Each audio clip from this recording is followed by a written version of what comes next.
Welcome to Career Journeys, a series of videos by the Consortium for Public Education. Here we explore the career experiences and pathways of professionals from a wide variety of careers to help you think about the skills you'll need and the paths you might take after high school.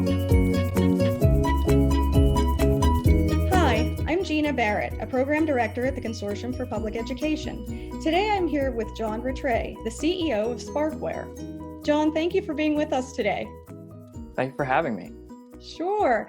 I was wondering, can you give us some information about what you're doing as the CEO of Sparkware and maybe tell us a little bit about what Sparkware is and your role?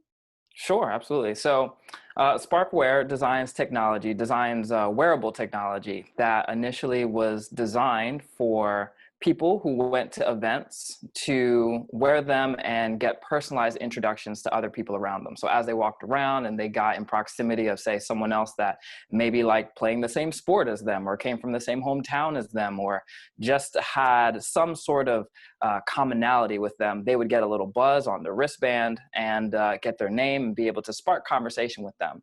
And now that the events industry has changed and people are not really meeting in person and in public spaces the way that they used to, we now use our same technology to help give feedback on social distancing. So now that same wristband, if you're at a university or you're at your workplace, it will give you a heads up and let you know if you're too close to someone else and to, put 6 feet in between you and that next person. And it can also provide information back to universities and whoever is in charge of these public spaces about who came in contact with one another so that they can make sure that everyone's staying safe. My job as CEO is to really do a lot of different things. It's reaching out to clients and asking what their needs are, or prospective clients. It also involves working with the technology, making sure that it's doing what our clients need for it to do, and making sure things run smoothly, making sure that we meet deadlines, also working with marketing, making sure that we are putting our message out there as to what technology we have and what services we could provide, and making sure that it is something that is going to attract those customers that we're looking for and that have a need for our service. Why are you good at what you do? What are some of the things maybe that you feel like are personality traits? Obviously, you have a lot of knowledge in the STEM fields because of what you work with, and please talk about that a little bit more. But also some of the things that just in your personality really make you good at being the CEO, among other things that you do. I've always had a desire to be an entrepreneur, and I learned this very early on. I'd say the earliest business that I can remember that I started was in 5th grade. And that business was selling crocheted bracelets, right? So my grandmother, she crocheted, and I was very interested in everything that went on around me. And so I asked her how she crocheted. She taught me. I made a bracelet for myself and I took it into school. And so all these 5th graders thought it was really cool that I had this very colorful crocheted wristband. They asked me, where did I get it? I told them I made it. So then they asked me to make them some. And so from there, I sort of learned, the very basic requirements for a business one is have a service and have something that, people want, and be able to provide that service that people want.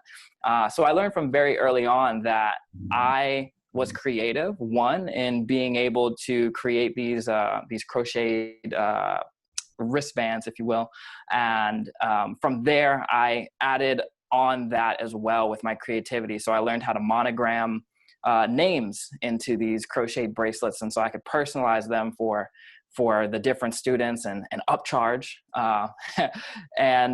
So that was really one of the first examples of where I learned that my creativity was very important to me when I thought about being an entrepreneur. I wanted to take ideas that I had in my head. I wanted to make them real. I wanted to make them tangible. And then I wanted to find a way to commercialize them. And so that really compounded over time with just finding different ways that I could use my creativity to create experiences and create products that people liked. From there, I went middle school and I did origami. I would create origami sculptures, which is just like folding paper. And students would buy that off of me because they wanted ninja throwing stars. That was all the rage at the time. And from there, I learned how to program, and I would make programs for the calculators that we used in our math classes. And I kept on building layer by layer to figure out what I could do with the resources that I had, and how I could use that to provide a service to people. So my creativity, I think, is one of the major attributes of myself that makes me particularly a good fit for being an entrepreneur and seeing challenges and thinking of creative ways to solve those challenges. Can you give us a little bit of insight into what your career path has been so far and how you got to where you are right now? Sure. It involved a lot of schooling. That has been my journey. So from high school, I went to college. I went to the University of Maryland, Baltimore County. And I studied computer engineering there for 4 years. And then I graduated, and I went immediately to graduate school, and I started on a master's PhD program. So I received my master's from Johns Hopkins University, also in electrical and computer engineering. And then I'm now currently a PhD candidate at Johns Hopkins University while I'm simultaneously running this startup. So for me, that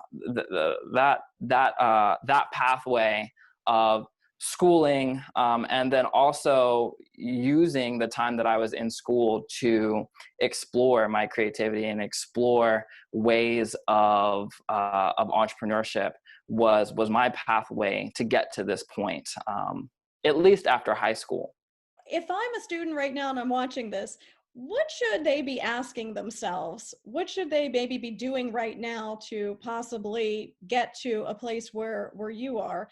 What I found that is very helpful in getting to a point where you're doing what you love and that you're passionate about is to really explore and figure out the things that you like, the things that you don't like. So there are plenty of things that I talk about now that I can use to talk about and say, hey, I was doing this from when I was very young. But there's also a lot of other things on my journey that I tried and I didn't necessarily like, or I tried and I was able to learn qualities from trying these, putting myself in different areas that I wouldn't normally put myself into. So for example, in high school, I also did drama. I was in the play. And that was a great opportunity for me to learn how to project and to talk to people and to not be scared or shy, which is an important quality to have when speaking to clients and,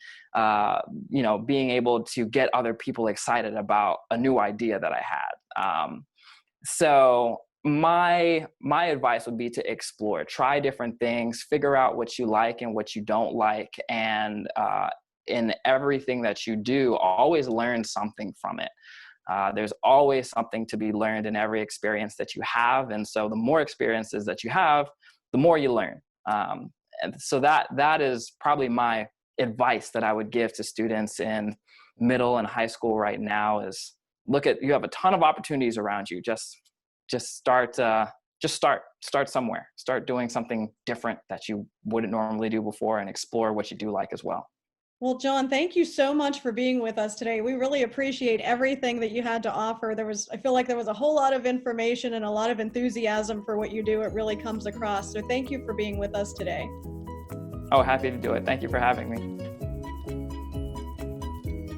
For more information or to learn about other careers in the Career Journey series, visit our website and check back soon for our next installment. Thanks!